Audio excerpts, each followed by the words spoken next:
Hey everyone, throwaway account because my main has too many coworkers lurking. I, 38M, have been married to my wife, Mara, 36F, for 13 years. If you asked anyone in town about us, they'd tell you we were the picture of stable. Boring even. Mara had this obsession with keeping everything in perfect order, her garden rows lined up like military regiments, our schedules color-coded, even our arguments neatly stacked into categories she could revisit like files. I used to think it was comforting. Lately, it's felt more like living inside a spreadsheet someone forgot to close. For the past few months, though, something in her shifted. It was subtle at first. She'd snap at little things, like how I folded towels wrong or how I chewed too loudly. Then she started taking these long, unexplained walks at dusk. She'd come back flushed, annoyed, and always with some new lie that didn't match the last one. When I asked if anything was wrong, she'd roll her eyes and say, "Not everything's about you, David." That's when the uneasiness started, this dull throb in my gut that told me something was coming. I just didn't know how big. Or how stupidly dramatic. Like, only in this town dramatic. And then the puppeteer showed up. So, about this puppeteer guy. He rolls into town one afternoon with this rickety wagon full of mechanical marionettes, creepy little things that blinked and bowed like they were possessed. Everyone loved it. Kids, old folks, even the mayor who hates anything that isn't a tax form. Mara, though. She acted like the universe had delivered her personal messiah. She went to every show. Every single one.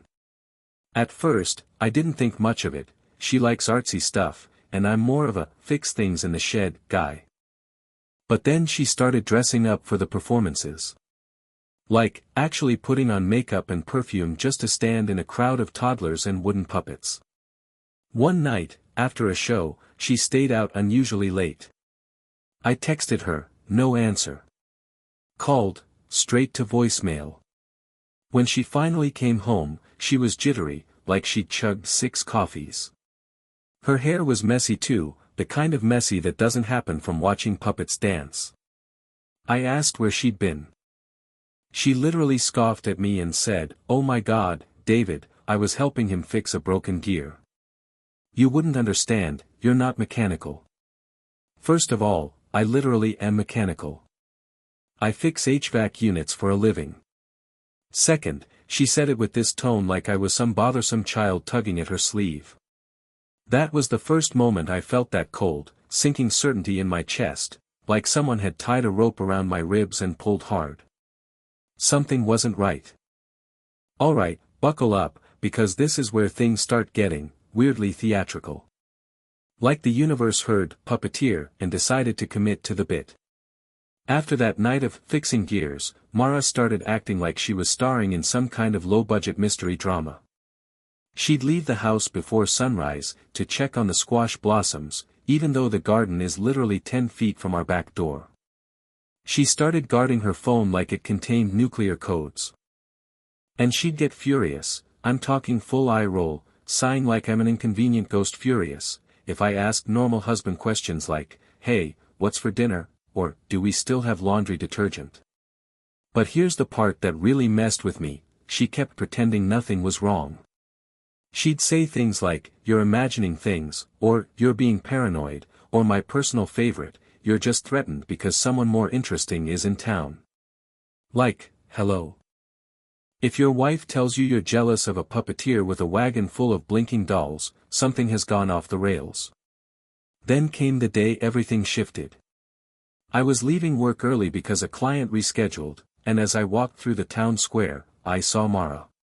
She didn't see me, she was too busy leaning way too close to Mr. Puppets and Gears. He was laughing that obnoxious carefree laugh she'd been echoing at home like she was practicing it. They weren't touching. Not quite. But their body language screamed intimacy.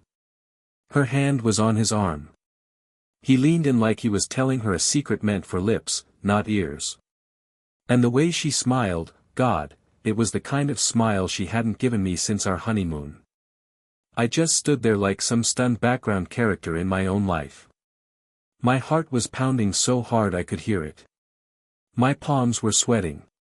Everything in me wanted to shout her name, but my throat locked up.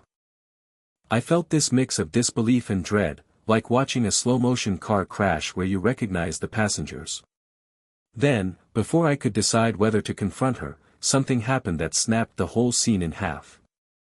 One of the puppets, this tall clockwork thing with a porcelain face, fell off the wagon and shattered on the cobblestones.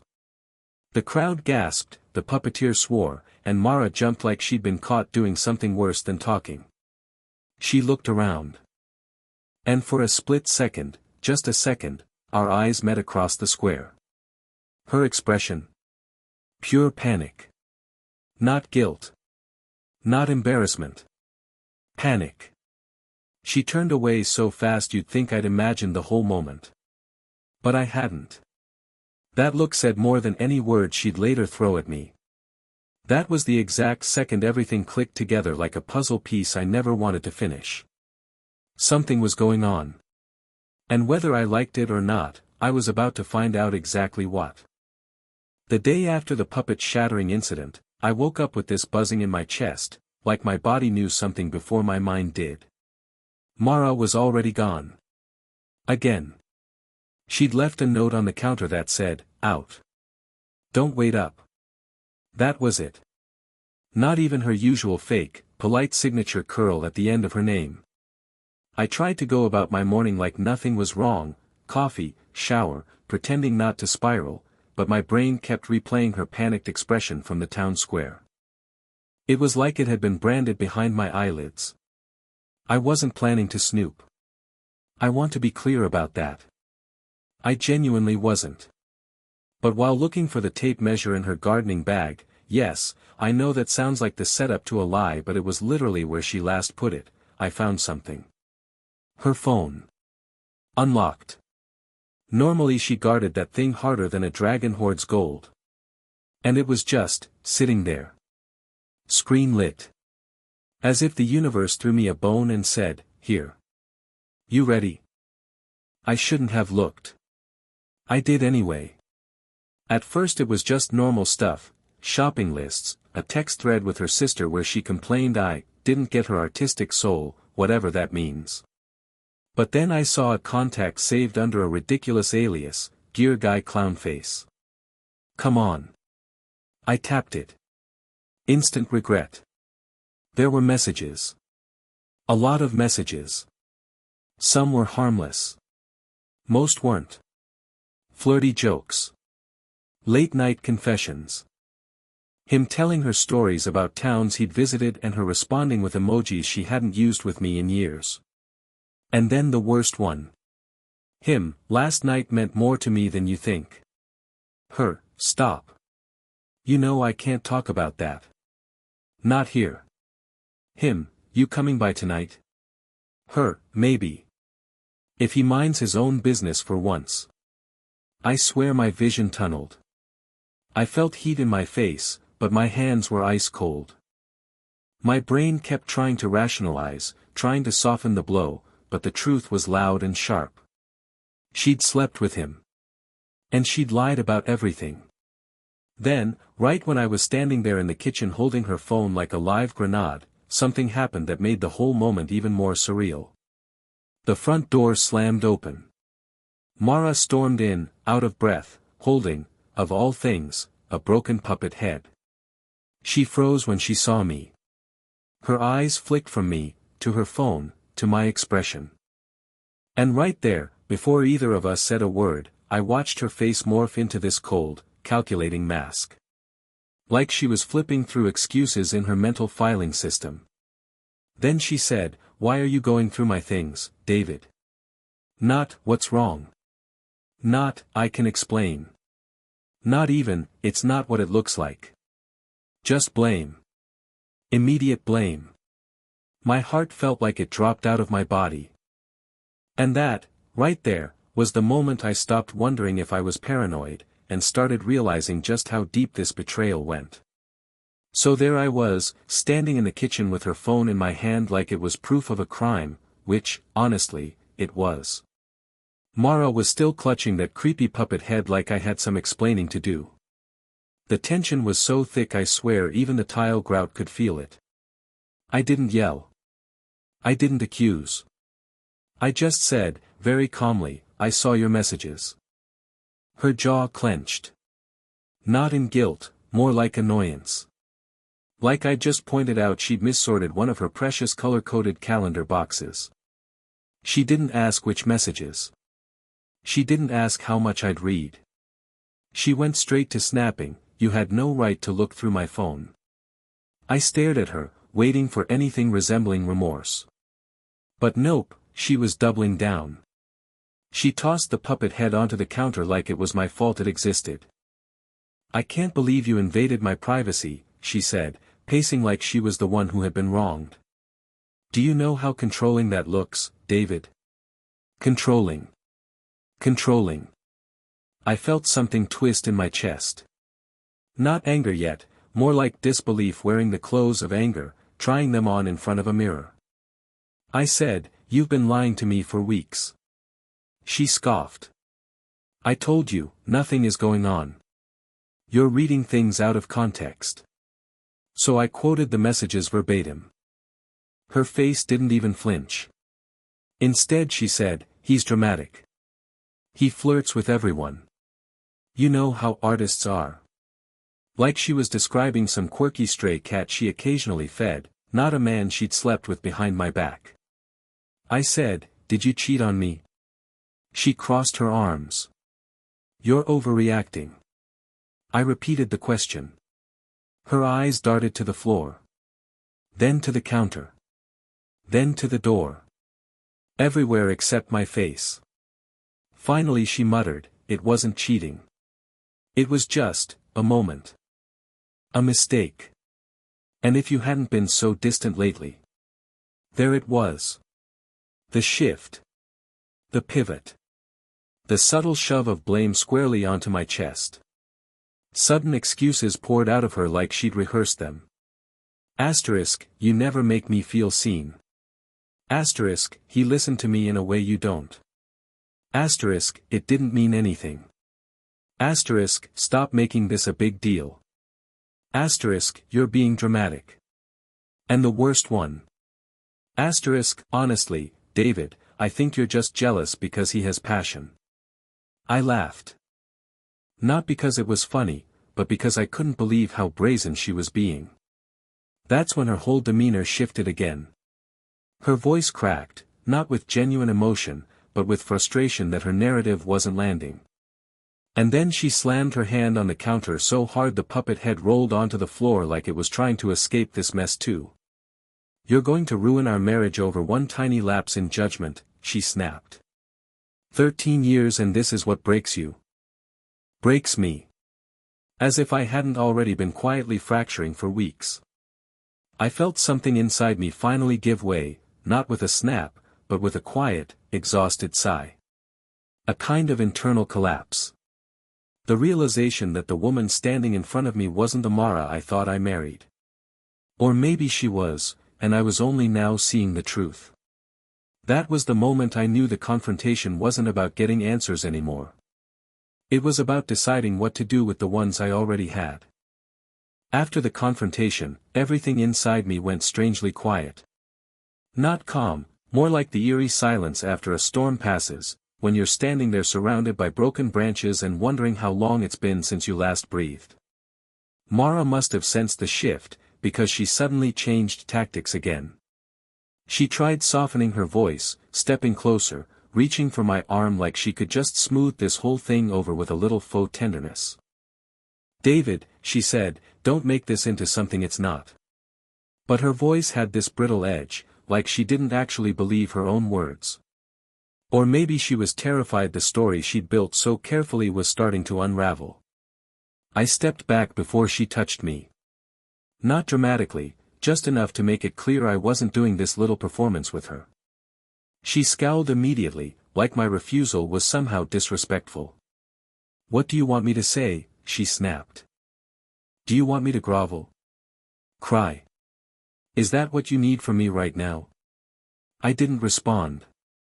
And that made her even angrier. She kept pacing around the kitchen, hurling excuses into the air like darts. He was leaving anyway. It didn't mean anything. You're blowing this out of proportion. You always think the worst of me. Then, suddenly, mid-rant, another wild twist I didn't see coming. She pointed at the puppet head on the floor and shouted, "He wasn't even my type." I blinked. "You slept with him." She threw her hands up. "Once. And honestly, you should be thanking me, at least I was honest enough to tell you after." That stopped me cold. "Honest enough?" I repeated. "Yes," she said, as if she deserved a medal. "Most wives wouldn't say a word. I came clean. That should count for something." I stared at her. Really stared. And for the first time, I saw not just the lies, but the entitlement behind them. The utter belief that she hadn't done something that bad. That I was overreacting for bleeding where she'd stabbed me. And that's when the anger finally broke through. Real anger. Not shouting anger. Not dramatic movie anger. Just the raw, honest fury of someone realizing they've been gaslit so thoroughly that they started doubting their own heartbreak. "I'm done talking for now," I said. "I need space." She looked offended. Like I was abandoning her during her crisis. "Don't you dare walk away from me," she said. But I did. I walked straight out the back door and into the yard, where her perfect garden rows sat in their neat little lines, mocking me with their order. I stood there breathing the cold evening air, feeling everything I'd been holding back crash down on me all at once: anger, sorrow, disbelief, humiliation. My chest ached like someone was sitting on it. My hands shook. I wanted to scream, cry, throw something, or just curl up and disappear. But instead I just stood there, staring at her tidy little world, realizing how badly I wanted out of it. The truth hit me then like a brick. I wasn't losing the woman I loved. I was finally seeing the woman I had. And that was its own kind of heartbreak. I stayed outside for what felt like hours, pacing the backyard like a ghost haunting his own life. The sun went down, the air turned cold, and every time I thought I'd gathered myself enough to go back inside, another wave of emotion hit me: anger, disbelief, this hollow ache in my chest that wouldn't let me breathe right. At some point, I realized I could hear Mara moving around inside, slamming cabinets, stomping down the hallway, muttering to herself like I had wronged her. The audacity was doing acrobatics at that point. When I finally walked back in, she was sitting on the couch with her arms crossed, face pinched and annoyed. Not sad. Not remorseful. Annoyed. Like I'd inconvenienced her by discovering she'd cheated. The first thing she said was, "So? Are you done sulking?" I swear, something inside me twisted so hard it could have snapped. I said, "I'm hurt, Mara. I'm trying to process what happened." She rolled her eyes. "You're being dramatic. People make mistakes. You act like I murdered someone." "I trusted you," I said. Quietly. "Because if I spoke any louder, I would have broken something." Her response: "I trusted you too, and look how cold you've been lately." Cold. Apparently not wanting to talk to a wife who'd been lying every day for weeks was cold. Then, because we hadn't had enough plot twists for one day, she suddenly got emotional. At least, she tried to. She started fake crying. I'm not kidding, fake. Her voice did that high shaky thing, but her face stayed dry as old wallpaper. She said, "Can't you see how stressed I've been? You're not supporting me. I've been feeling trapped." Trapped. In a marriage she had complete control over. With her color-coded schedules and chore charts and rules about where the cereal boxes go. I wanted to scream, "You weren't trapped. You were bored." But I didn't. Because honestly, I didn't have the energy. Then she said the line that burned itself into my brain forever. "If you'd given me more attention, none of this would have happened." That's when something inside me broke, not the relationship, but the illusion I'd been clinging to. I realized she didn't feel sorry. She didn't regret the affair. She only regretted that she got caught. I couldn't stand to be near her anymore, so I told her I was sleeping in the guest room. She scoffed like I was being childish. Then, as I walked toward the hallway, she threw one last grenade. Fine. But don't expect me to keep waiting around while you throw a pity party. I'm not the villain here. Not the villain. I shut the door to the spare room before she could say anything else, and the second I was alone, the dam broke. For the first time since this whole mess started, I cried. Not loud, not dramatic, just this steady, aching sort of crying that made my throat hurt. I felt embarrassed. Angry. Heartbroken. And more than anything, stupid. I kept thinking, how did I not see it? How did I not know? But the truth hit me eventually. I did see it. I just didn't want to believe it.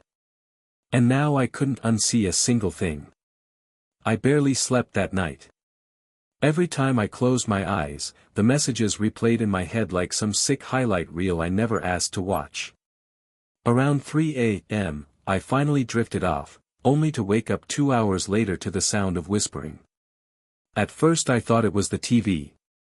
Or maybe Mara talking to herself again, which she sometimes did when she was irritated. But then I noticed something even more unsettling. The front door was open. Just standing there, wide, like the house exhaled and forgot to inhale again. I walked out to the living room, heart pounding, and there was Mara, standing on the porch in her robe, phone to her ear, talking in this soft, hushed voice I hadn't heard in years. Not with me, anyway. I didn't mean to listen. But the door was open and her voice carried. She said, I don't know, okay? He's being impossible. No, he found the messages. I told you not to text me that stuff. Then she paused. A long pause. She glanced back toward the house, and I ducked behind the wall like some pathetic shadow version of myself. She whispered, no, I can't leave right now. That would make me look guilty. Guilty.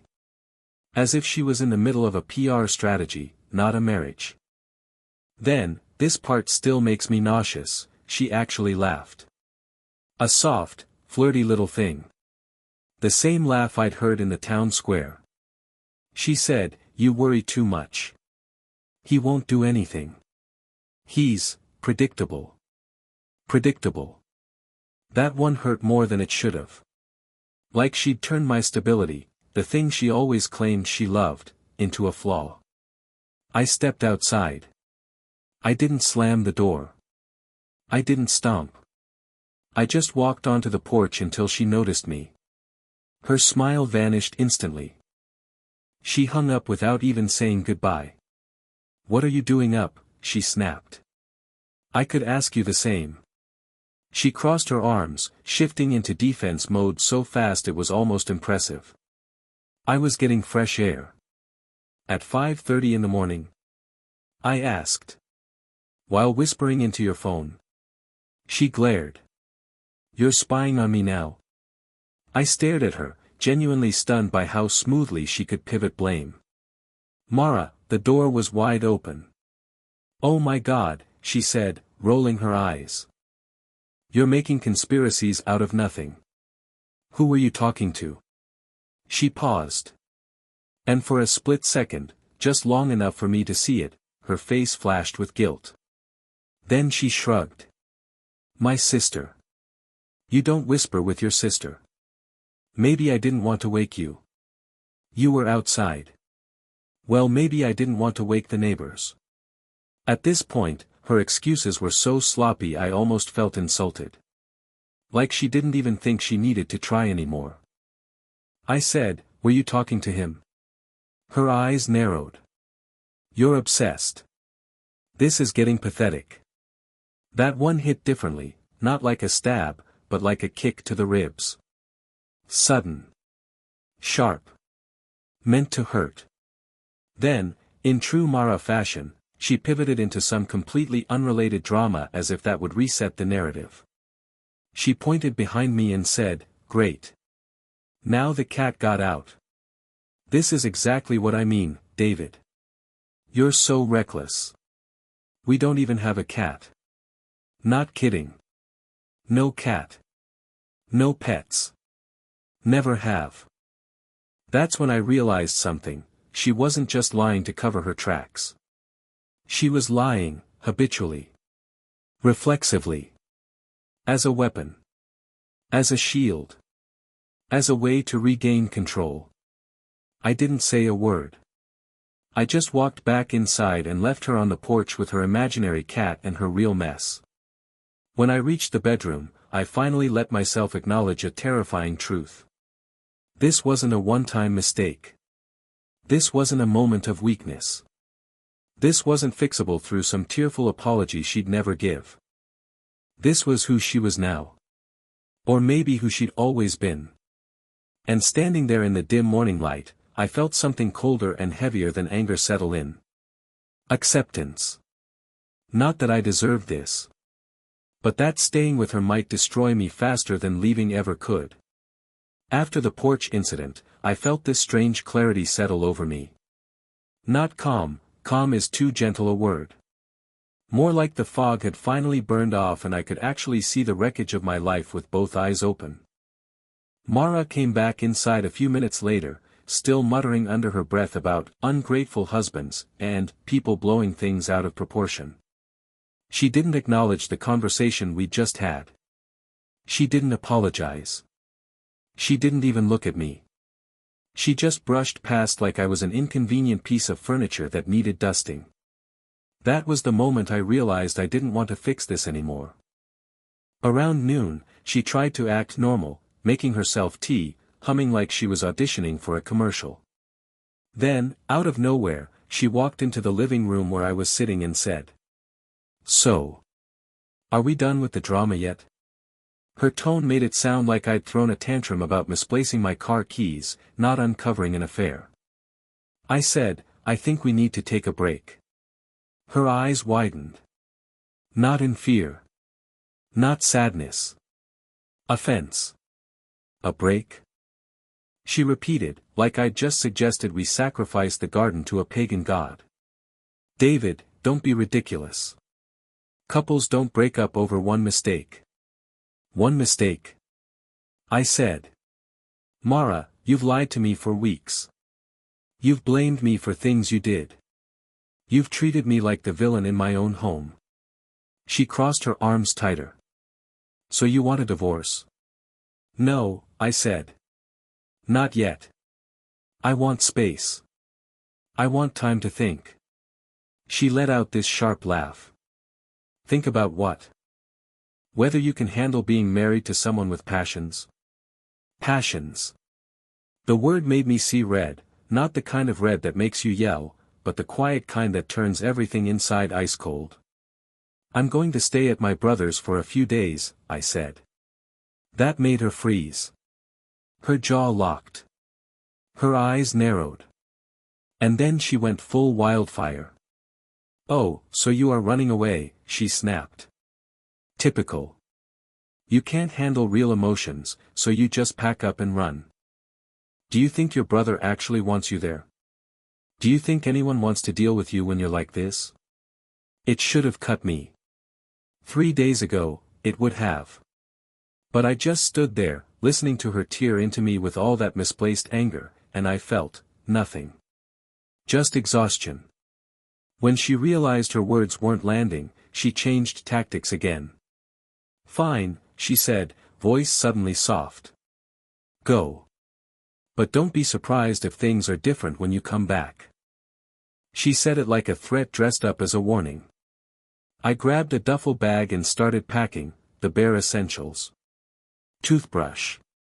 Clothes. The small photo of my parents Mara always insisted didn't match the aesthetic of the house. She stood in the doorway like a guard dog watching an intruder. Not once did she ask me to stay. Not once did she show anything close to remorse.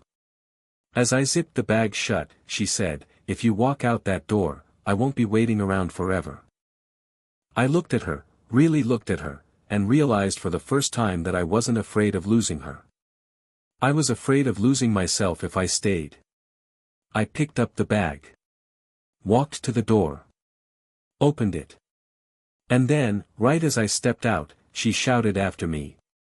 "You're making the biggest mistake of your life, David." Maybe I was. But it didn't feel like it. The air outside was cold, sharp, and honest. And for the first time in weeks, I could breathe. I drove to my brother's place that afternoon, duffel bag in the back seat, hands shaking the whole way. It felt surreal, like I was watching myself from outside the car, some stranger making choices I never thought I'd have to make. When I finally pulled into my brother's driveway, he took one look at me and said, "What happened?" And for the first time, I said it out loud, from beginning to end. No softening. No excuses. No protecting Mara from the truth of her own actions. Just the raw, ugly story. He didn't interrupt. Didn't judge. When I finished, he just said, "You didn't deserve any of that," and that one sentence hit harder than anything Mara said in the entire disaster. The first night away was rough. I kept wondering if maybe I overreacted, if maybe I should have tried harder, if maybe 13 years was worth bending for. But then I remembered her blaming me. Lying effortlessly. Laughing with him at 5:30 in the morning. Telling a man she slept with that I was predictable. And the ache eased into something steadier, clarity. Over the next few days, Mara texted me, rapid fire at first, then slower when I didn't respond. The messages started cold: "Are you done being dramatic?" Then manipulative: "You're breaking our home over nothing," then downright insulting: "You're weak, David," and finally, pathetically sweet: "We can fix this, please come home." It was like watching her cycle through every mask she'd ever worn. But the more space I had, the more I realized I didn't want to go back, not to the tension, not to the lies, not to the version of myself who apologized for her disrespect. A week later, I went back to the house to get the rest of my things. I expected a blow-up. What I found was even sadder: Mara sitting at the kitchen table with her garden planner open, trying to rearrange her vegetables for next spring like nothing had happened. She looked up at me and said, "So, are you ready to talk like adults now?" I said, "Yeah.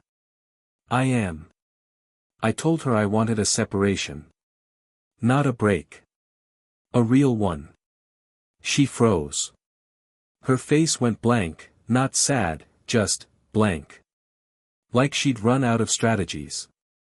Her only response was, "Fine. Do whatever you want."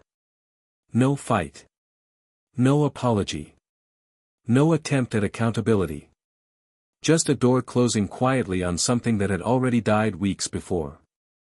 I packed my remaining things, walked past her garden rose one last time, and left. And here's the wild part: as soon as I closed the door behind me, I felt lighter. Not healed. Not happy. But lighter.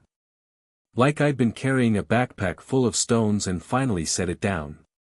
Conclusion: what I learned, and what I'll tell anyone who needs to hear it. If you're reading this and you're sensing something is off in your own relationship, listen to that feeling. Seriously. Don't gaslight yourself because you don't want the truth to be real. I tried to talk myself out of what I saw. I tried to rationalize every lie Mara told me. I tried to believe the version of her I married still existed somewhere under the mess. But the truth is simple. When someone shows you who they are, when they lie, deflect, blame, and hurt you without remorse, believe them. I'm not saying leaving is easy. It's not. I'm heartbroken. I'm angry. I feel stupid some days and strangely peaceful on others. Healing is messy and nonlinear. But I finally understand that staying with someone who breaks you is worse than walking away alone. If anyone reading this has been through something similar, you're not crazy. You're not weak. You're not overreacting. You deserve honesty, respect, and peace. And sometimes the bravest thing you can do is leave the version of your life that was killing you quietly. I don't know exactly what comes next for me: therapy, rebuilding, maybe eventually opening myself to someone who doesn't treat trust like a disposable thing. But I do know this. For the first time in a long time, the future doesn't terrify me. It feels possible.